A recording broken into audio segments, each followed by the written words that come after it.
Hello friends, ఈ రోజు నేను స్వీట్ చేశానండి.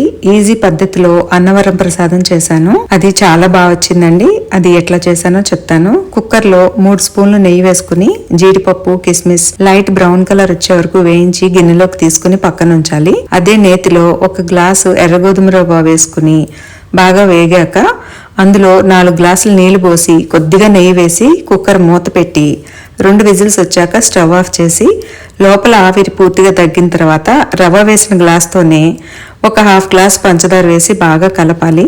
తర్వాత 1 గ్లాసు బెల్లం వేసి బాగా కరిగే వరకు కలుపుతూ ఉడికించాలి. మధ్య మధ్యలో నెయ్యి వేస్తూ కలుపుతూ ఉండాలి. తీపి ఎక్కువ కావాలనుకుంటే పంచదార 1 ఫుల్ గ్లాస్ కూడా వేసుకోవచ్చండి. నెయ్యి సరిపడా వేసుకోవాలి. తర్వాత దంచిన 4 యాలకులు, చిన్న జాజికాయ ముక్క వేయాలండి.